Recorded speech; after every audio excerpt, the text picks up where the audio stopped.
सभी सुधी जनों को सादर नमस्कार। महाभारत में श्री कृष्ण की गांधारी के साथ भेंट के दो विशिष्ट प्रसंग हैं। पहला प्रसंग शल्य पर्व में आता है। शल्य पर्व के अंत में जबकि दुशासन मारा जा चुका है और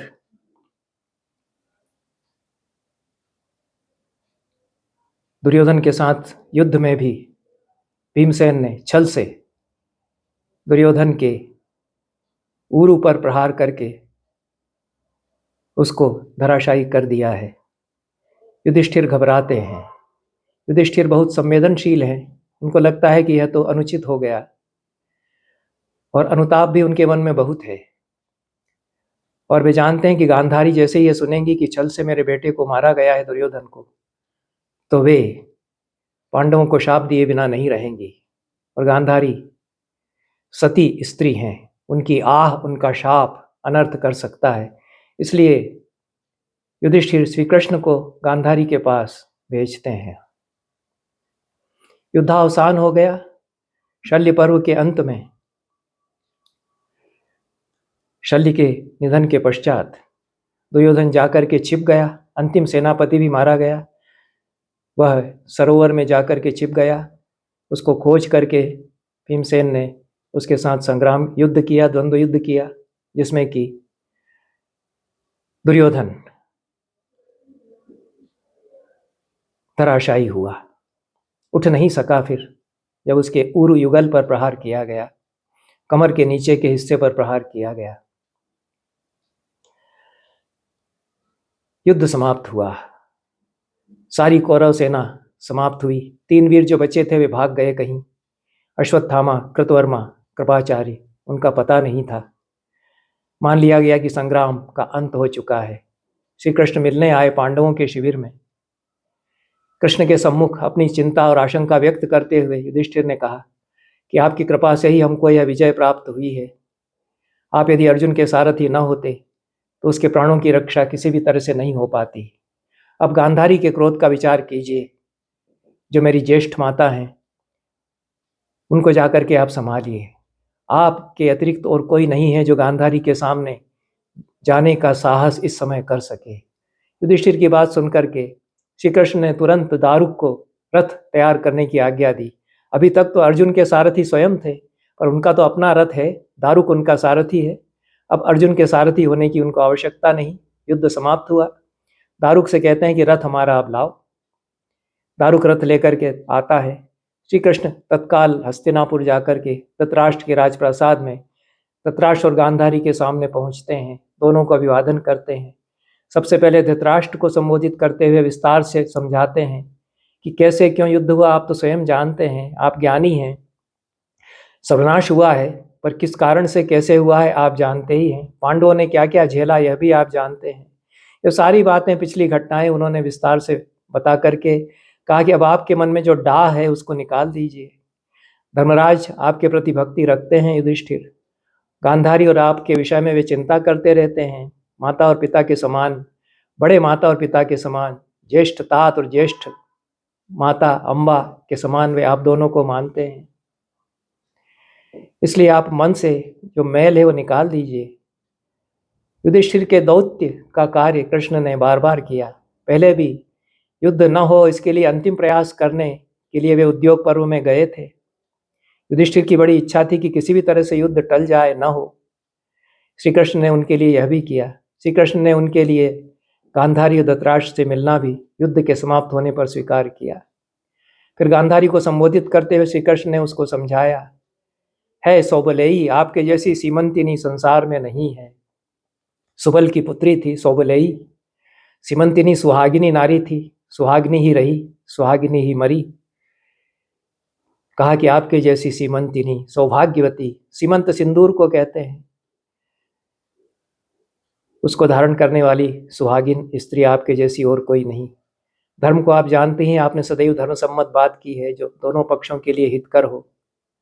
जो कुछ हुआ आप तो जानते ही हैं।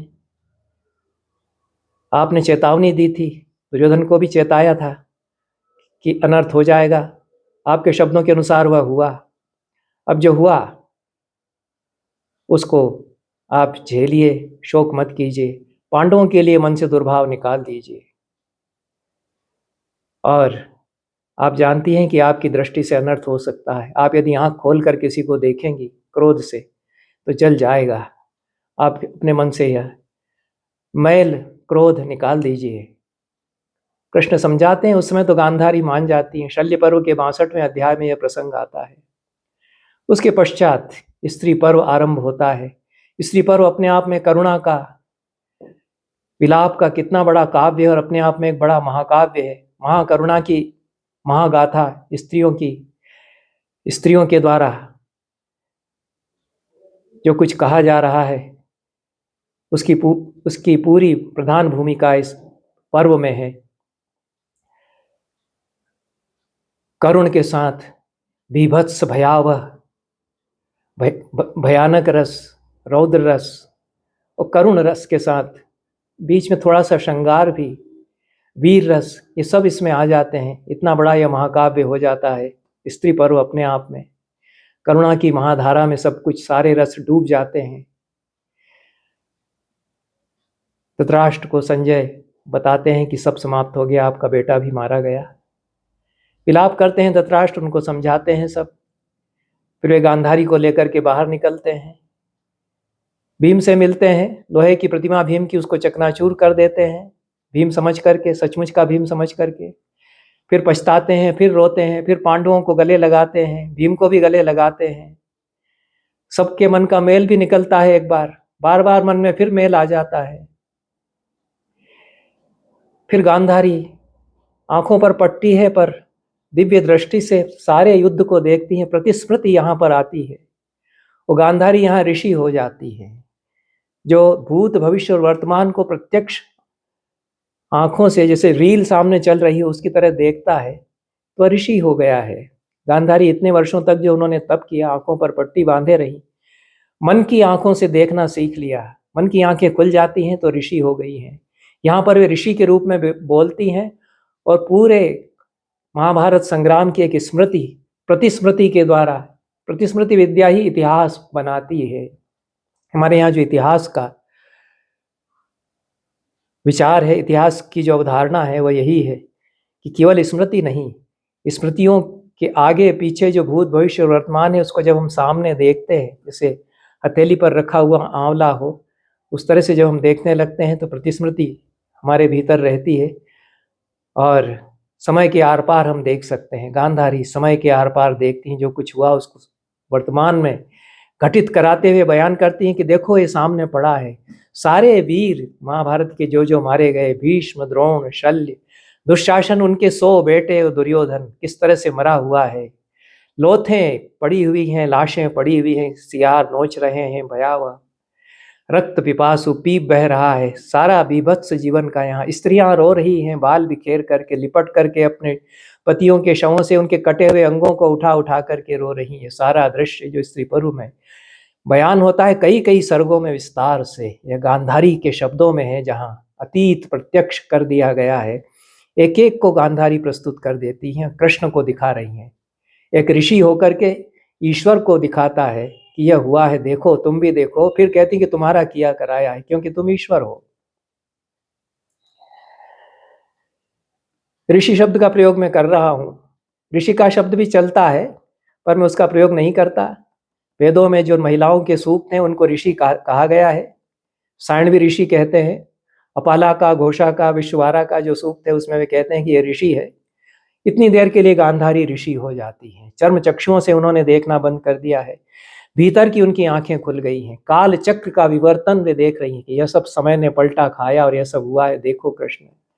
यह सब बताते बताते अंत में बेटे को जब देखती हैं तो बिलख उठती हैं। फिर उनके भीतर स्त्री जाग उठती है, ऋषि लौट जाता है, प्रतिस्मृति समाप्त हो जाती है। क्रोध से फिर भर जाती है, क्योंकि अब तो सामने देख लिया बेटे को कैसा, और यह अतीत भी यहाँ लौट जाता है, ये वर्तमान है। अभी दुर्योधन तो एक दिन पहले ही मारा गया, पड़ा हुआ है उसका शव, अभी तक नहीं उठाया गया है। अब वह सामने है, अब एक स्त्री और एक माता की दृष्टि से दुर्योधन को देखती है। क्रोध उनके भीतर भर जाता है। कहती है अंत में कि भीष्म भी मुझे समझाते थे, विदुर भी मुझे समझाते थे कि जिस पथ पर तुम्हारा बेटा चल रहा है उसमें अनर्थ हो जाएगा। मैं भी समझती थी, यह सब होगा, यह हुआ, ऐसा कह करके बेहोश हो गई, एक बार मूर्छित हो गई। फिर जब संज्ञा लौटी, होश आया, तो फिर क्रोध उनके भीतर भर गया और क्रोध में भरकर उन्होंने कहा कि मधुसूदन, तुमने जानबूझकर ऐसा क्यों किया? तुमने विनाश क्यों होने दिया? तुम चाहते तो रोक सकते थे। जो कुछ मैंने पुण्य अर्जित किया है पातिव्रत्य का, उसके द्वारा मैं तुम्हें शाप देती हूँ कि 36 वर्ष बाद तुम्हारा भी कुल इसी तरह मिट जाएगा। तुम्हारे सारे अमात्य समाप्त हो जाएंगे, सारे यादव वृष्णिवंशी समाप्त हो जाएंगे। तुम वन में भटकोगे, कुत्सित रूप में तुम इसी तरह मिट जाओगे जैसे मेरा बेटा, मेरा पुत्र मिटा है। तुम्हारे कुल की भी स्त्रियां ऐसे ही विलाप कर रहेंगी, जैसे कि उत्तराभिमन्यु की मेरी बहू उत्तरा विलाप कर रही है, मेरी बहू भानुमति, दुर्योधन की भानुमति नाम नहीं आया है महाभारत में, दुर्योधन की पत्नी कुलवधू मेरी विलाप कर रही है, कई कई मेरी बहुएं विलाप कर रही हैं। ऐसे ही तुम्हारी बहुएं, तुम्हारे पुत्रों की, प्रद्युम्न की, अनिरुद्ध की बहुएं, पत्नियां, वे भी विलाप करेंगी। गांधारी के वचन सुनकर के थर्रा उठे पांडव, सक पका गए भय से, चेहरे फक पड़ गए, लेकिन कृष्ण मुस्कुराए, सुनते रहे, क्योंकि कृष्ण तो ईश्वर रूप हैं। उन्होंने कहा कि मैंने ही संहार कराया और मैं भी आगे संहार करा डालूंगा, क्योंकि यादव भी दानव की तरह व्यवहार करने लगेंगे, तब उनका नाश कैसे होगा, यह मैं ही उपाय करूंगा। वे कैसे लड़ लड़ करके मर जाएंगे, यह उपाय भी मैं ही करूंगा। यह कृष्ण कहते हैं, निश्चिंत होकर के मुस्कुराते हुए कहते हैं, लेकिन पांडव तो भयाक्रांत हो जाते हैं कि ऐसा भविष्य हमारा, ऐसा बीभत्स भयावह भविष्य है। ईश्वर के लिए अभियोग गांधारी ने चला दिया, मुकदमा चला दिया। ईश्वर ने उसके मुकदमे को स्वीकार किया, झेला, उत्तर दिया संयत होकर के कि हाँ मैं कर रहा हूं, मैं करूंगा। गांधारी क्या कहती? तब जो कृष्ण कहते हैं वो केवल महाभारत में कृष्ण के मुख से व्यास कहलवा सकते थे, और कोई नहीं कहलवा पाया। धर्मी भारती तो नहीं कहलवा पाए अंधा युग में। यहाँ तक के प्रसंग तो मैं स्त्री पर्व पर जो बोलता रहा हूँ पिछले 2 हफ्तों से, 3 हफ्तों से, उनमें भी मैं बता चुका हूँ। उसका मैंने रिज्यूम में थोड़ा सा झलक उसकी पुनः प्रस्तुत की है, लेकिन इसके बाद जो कृष्ण कहते हैं वो मैंने नहीं कहा था, वह मेरे भी पढ़ने की हिम्मत नहीं हुई थी, जैसे कृष्ण ने गांधारी से अब कह दिया है। प्रबोधित भी करते हैं गांधारी को, लेकिन कहते हैं उत्तिष्ठोत्तिष्ठ गांधारी माच शोके मनकृता, गांधारी उठ जा, अब शोक मत कर, क्योंकि उसने कह दिया कि ठीक है तुम ईश्वर थे, तुम रोक सकते थे, तो ठीक है तुम सुन लो। तवई वही अपराधे न कुरुवो निधनम गता, तेरे ही अपराध के कारण सारे कुरु मारे गए। या तुम पुत्रम दुरात्मानम ईर्षुम अत्यंत मानिनम, ईर्ष्यालु अत्यंत अभिमानी उस पुत्र को दुर्योधनम पुरस्कृत्य दुष्कृतम साधु मन्य से, उस दुर्योधन को लाड़ करती हुई तो उसकी तारीफ करती रहती थी, बड़ा गर्व करती थी बेटे को, बेटे पर। अच्छाइयां भी दुर्योधन में थी, बड़ा वीर था, राज्य शासन भी उसने खूब अच्छी तरह चलाया, लेकिन अभिमानी, दुष्ट, कई गुण होते हुए भी ये जो अहंकार था उसके भीतर और लिप्सा थी, इसको तुम भी तो जानती थी, उसको तुमने बढ़ावा दिया, तुम्हारी भी तो गलती है। उसके पापों को तुम क्षमा करती रही। निष्ठुरम वैर परुषम वृद्धा नाम शासनातिगम, निष्ठुर था तुम्हारा बेटा, वैर पाले रहा, बूढ़ों का, बुजुर्गों का शासन आज्ञा उसने नहीं मानी, उनका उपदेश नहीं सुना। तुम भी तो समझाती थी, लेकिन चाहती तो रोक लेती। जो मेरे लिए तुम कह रही हो कि तुम चाहते तो रोक लेते, तुम माता थी, तुम आदेश देती, तुम उसको शाप देती, तुम उसको नष्ट कर देती। विदुर तो कह ही रहे थे फिकवा दो इस दुर्योधन को बाहर, ये कुल का नाश कर देगा। पैदा होते ही उन्होंने कह दिया है कि ये लड़का सर्वनाश करेगा, इसको खत्म कर दो यहीं। तो इन लोगों ने उनकी बात नहीं सुनी थी। दुर्योधन को कृष्ण भी कहते रहे कि इसको पकड़ करके जेल में, कारागार में डलवा दो, ये सर्वनाश करेगा तुम्हारा बेटा। जब दूध बन करके गए थे तब भी उन्होंने यह कहा, तुम लोगों ने वो बात नहीं सुनी। बेटे को झिड़कते रहे, समझाते रहे, लेकिन जब मैंने कहा कि बांध के इसको बंधवा करके डलवाओ कारागार में, तो तुम लोगों ने नहीं सुनी। ऐसे पापी के साथ और क्या किया जा सकता है? हम लोग समझाते रहे, लाड़ था, प्रेम था, बच्चे के, बेटे के प्रति प्रेम, बेटा मेरा ये क्या करा लेता है, ये आज भी खूब हो रहा है। बेटा जो है सर्वनाश कर देता है और वो वृद्धाश्रम में छोड़ के आ जाता है, सारे जायदाद पे कब्जा करके। जिसको खूब लाड से पाला था, प्रेम किया था, वह ये कर रहा है। यही दुर्योधन ने भी किया। महाभारत ये शिक्षा देता है हमको। मृतम वा यदि वा नष्टम यो अतीत मनुशोचति दुखे न लभते दुखम द्वौ अनर्थम प्रतिपद्येते। कहते हैं कि द्वौ अनर्थो प्रतिपद्यते।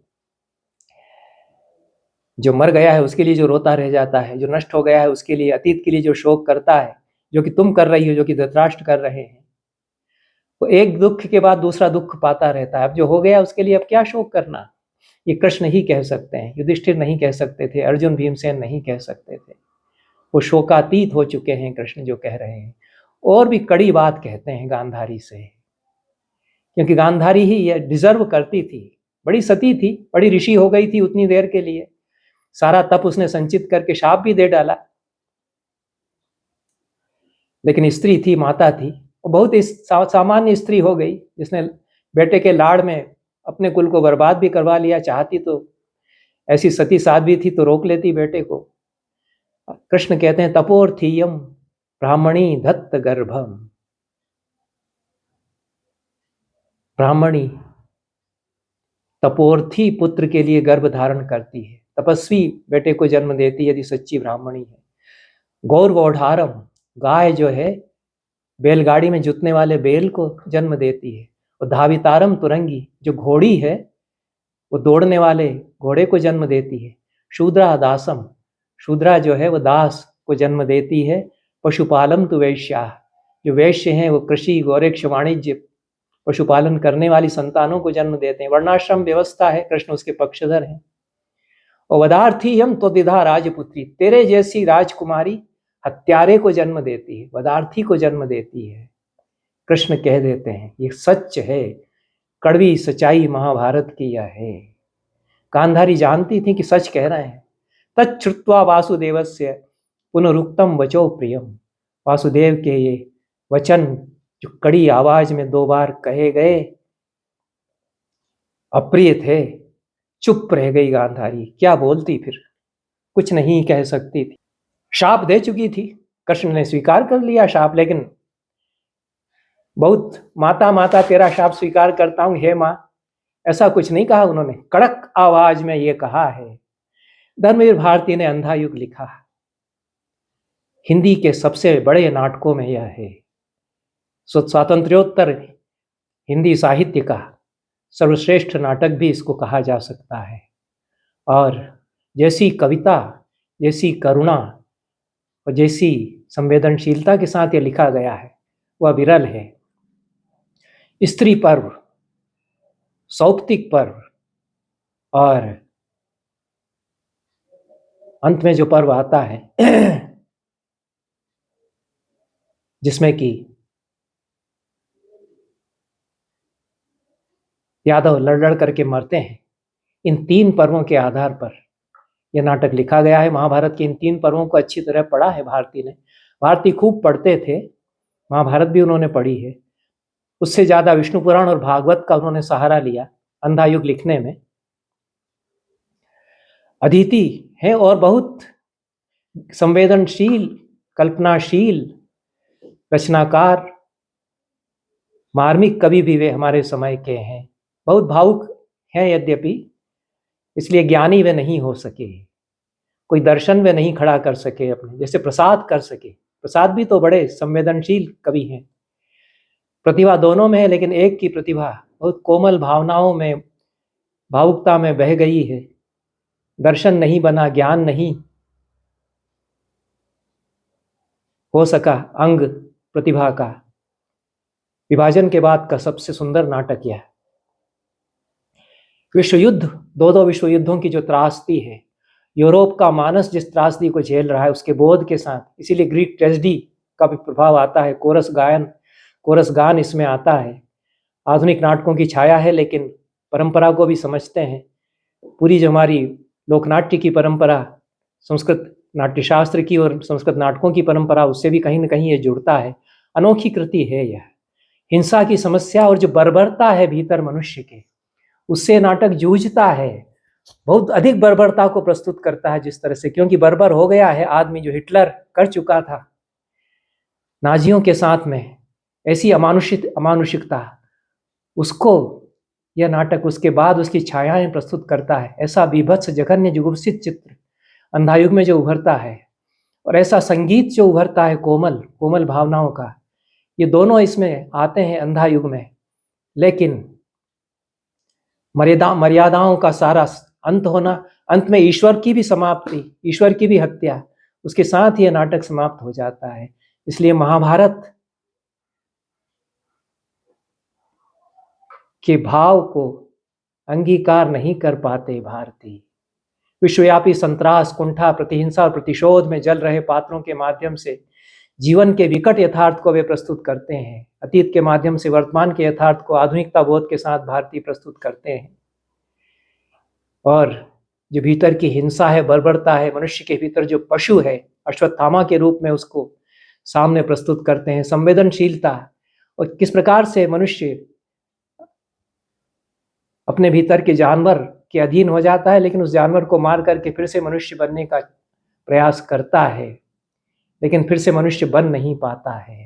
ये जो अधूरापन है, उसकी ट्रेजिडी, बड़ी दारुण ट्रेजिडी में परिवर्तित हो जाता है अंधा युग। लेकिन महाभारत कहाँ ले जाता है, कितनी ऊंचाइयों पर ले जाता है। कृष्ण ने जिस तरह से गांधारी से कह दिया, गांधारी को चुप कर दिया, वो तो भारतीय नहीं करा सकते थे।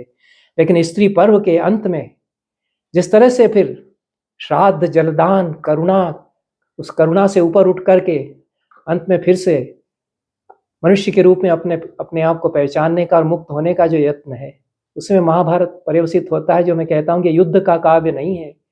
युद्ध तो कुल मिलाकर के 3-4 पर्वों में है। 18 पर्वों में से महाभारत का 3/4 हिस्सा शांति, युद्ध के विरुद्ध बयानों में, और युद्ध के पश्चात जो होता है उसमें है। इसलिए ये बड़ी विश्व साहित्य की बड़ी रचना बन जाती है। अंधा युग उसका एक टुकड़ा प्रस्तुत करता है, और टुकड़ा भी आधुनिक बोध में परिवर्तित होता है। टुकड़े टुकड़े बिखर चुकी मर्यादा, उसको दोनों पक्षों ने ही तोड़ा है। पांडव ने कुछ कम, कौरव ने कुछ ज्यादा। यह रक्तपात कब कब समाप्त होना है, अजब युद्ध है नहीं किसी की भी जय, दोनों पक्षों को खोना ही खोना है। महाभारत में यह नहीं होता। दोनों पक्षों ने मर्यादाएं तो तोड़ी, लेकिन धर्म फिर भी पांडवों के साथ था। अधर्म कुछ करना पड़ा बड़े धर्म की रक्षा के लिए, जो श्री कृष्ण कह रहे थे, जो भीष्म कह रहे थे, और जो गांधारी बार बार घोषित कर रही थी, जो भीष्म घोषित कर रहे थे कि विजय होगी वहां जहां धर्म है, जिधर श्री कृष्ण है। तो ये वह धर्म की कथा नहीं बन पाई जो महाभारत बनता है अंधा युग, क्योंकि दोनों पक्षों ने मर्यादाएं तोड़ी, दोनों पक्षों ने ही खोया। अंधों से शोभित था युग का सिंहासन, दोनों ही पक्षों में विवेक ही हारा, दोनों ही पक्षों में जीता अंधापन। भय का अंधापन, ममता का अंधापन, अधिकारों का अंधापन जीत गया। जो कुछ सुंदर था, शुभ था, कोमल था, वह हार गया। द्वापर युग बीत गया। द्वापर युग बीतता है महाभारत में भी, लेकिन जो कुछ सुंदर था, शुभ था, कोमल था, वह इस तरह से नहीं हार जाता। उसको लौटाती है महाभारत। स्त्री पर्व की छायाएं बहुत आती हैं। स्त्री पर्व में जो कुछ करुणा है और जो बीभत्स जुगुप्सित भयावह दृश्य हैं, उनको भी भारतीय प्रस्तुत करते हैं, संजोते हैं। प्रहरियों के कथनों में वे आते हैं पहले ही अंक में। कौरव वध में मंथर मंथर गति से सुरभित पवन तरंगों सी चलती थी, आज वे विधवा हैं। रक्षणी कुछ भी नहीं था यहाँ, संस्कृति थी एक बूढ़े और अंधे की, जिसकी संतानों ने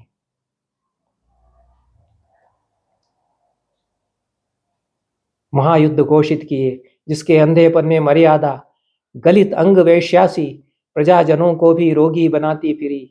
उस अंधी संस्कृति, उस रोगी मर्यादा की रक्षा हम करते रहे 17 दिन। प्रभु ने कहा था, वह ज्ञान जो समर्पित नहीं है अधूरा है। मनोबुद्धि तुम अर्पित कर दो मुझे, भय से मुक्त होकर प्राप्त मुझे ही करोगे, इसमें संदेह नहीं। यहाँ पर दर्शन बनाने का प्रयास करते हैं, और ज्ञान को भक्ति में परिवर्तित होना चाहिए, यह बात तो कहते हैं। लेकिन भक्ति जो अंत में आती है, केवल समर्पण भाव रह जाता है अंधा युग में। भारतीय भागवत से प्रभावित हुए तो समर्पण, सब कुछ ईश्वर को सौंप दो, इस भाव में पर्यवसान कहीं कहीं उनकी कविता में, कनुप्रिया में भी आता है, लेकिन ज्ञान छूट जाता है।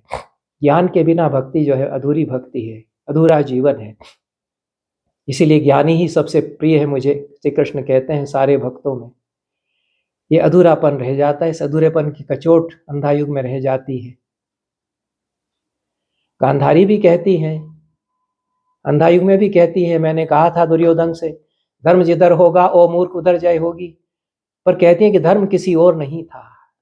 ये गांधारी अलग हैं, अंधायुग की गांधारी।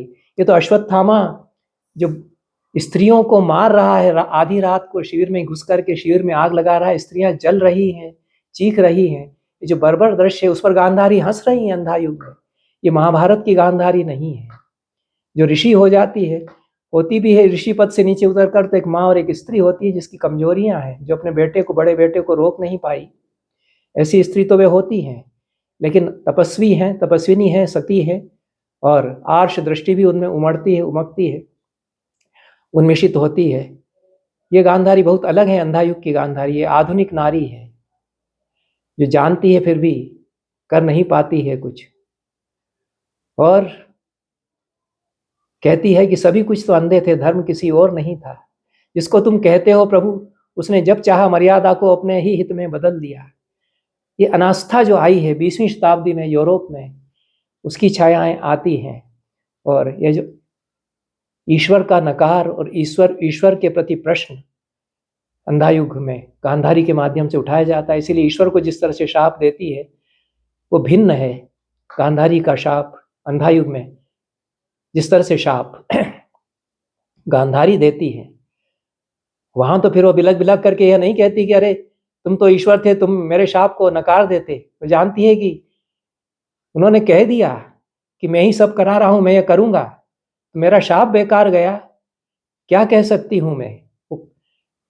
वो जो होगा वह होगा ही, ईश्वर उसको करा ही देंगे। तो शाप भी निरर्थक था, उसको लौटाने के लिए अब मैं क्यों बिलक बिलक करके बात करूं, जो अंधायुग में फिर गांधारी करती है।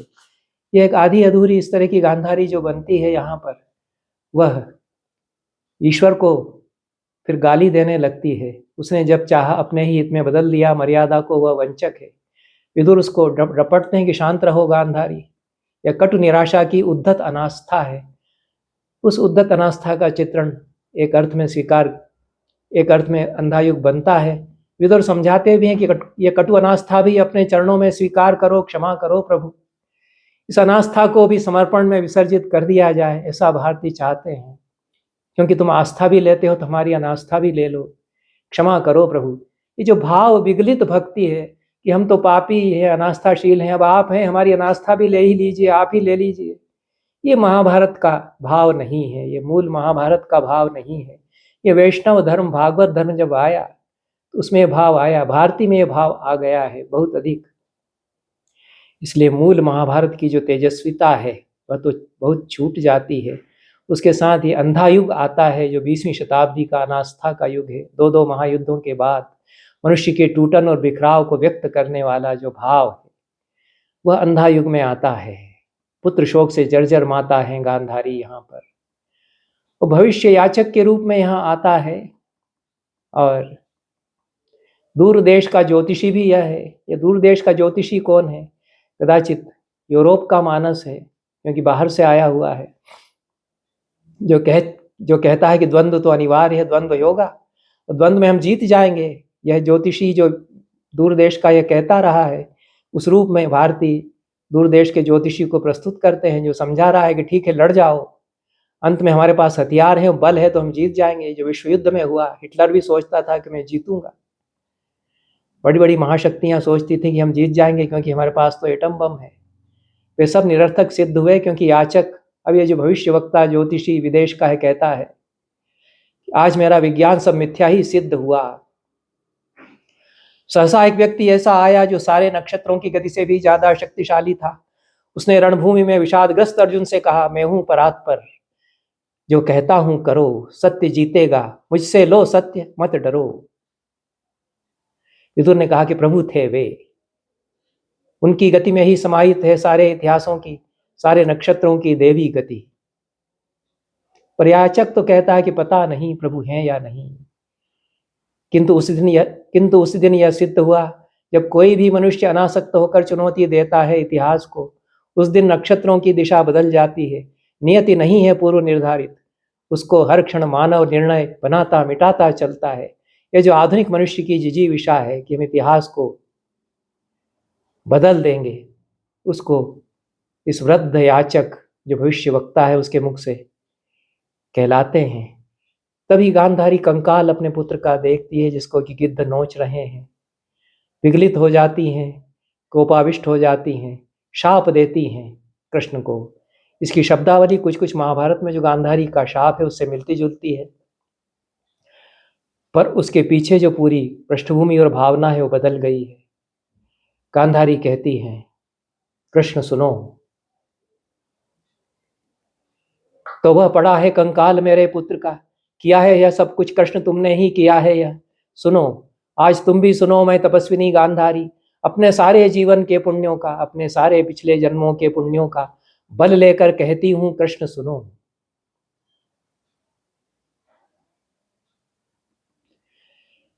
तुम यदि चाहते तो रुक सकता था युद्ध यह, मैंने प्रसव नहीं किया था कंकाल यह। इंगित पर तुम्हारे ही भीम ने अधर्म किया, क्यों नहीं तुमने वह शाप दिया भीम को, जो तुमने दिया निरपराध अश्वत्थामा को। तुमने किया है प्रभुता का दुरुपयोग, यदि मेरी सेवा में बल है, संचित तप में धर्म है, तो सुनो कृष्ण, प्रभु हो या परात्पर हो, कुछ भी हो, सारा तुम्हारा वंश इसी तरह पागल कुत्तों की तरह एक दूसरे को परस्पर फाड़ खाएगा। तुम खुद उसका विनाश करके, उनका विनाश करके कई वर्षों बाद किसी घने जंगल में साधारण व्याध के हाथों मारे जाओगे। प्रभु हो पर मारे जाओगे पशुओं की तरह। ये शाप गांधारी ने दिया, ये आधुनिक मनुष्य का प्रभु को शाप है, ये महाभारत की गांधारी का शाप नहीं है। जो एक सती का जो ऋषि भी हो सकती थी उसका शाप था। प्रभु भी यहाँ कुछ अलग हैं, उनकी तो छाया ही दिखाई पड़ती है। कृष्ण की तरह सामने आंखों में आंख डाल करके गांधारी को डपटते हुए फिर कृष्ण यहाँ नहीं कहते। कृष्ण की छाया दिखाती है और ध्वनि सुनाई पड़ती है, माता प्रभु हूं या परात पर पुत्र हूं तुम्हारा, तुम माता हो। मैंने अर्जुन से कहा, सारे तुम्हारे कर्मों का पाप पुण्य योगक्षेम मैं वहन करूंगा अपने कंधों पर 18 दिनों के इस भीषण संग्राम में। कोई नहीं, केवल मैं ही मरा हूं करोड़ों बार, जितनी बार जो भी सैनिक भूमिशाही हुआ, कोई नहीं था वह मैं ही था। गिरता था घायल होकर रणभूमि में, अश्वत्थामा के अंगों से रक्त पीप स्वेद बनकर बहूंगा मैं ही।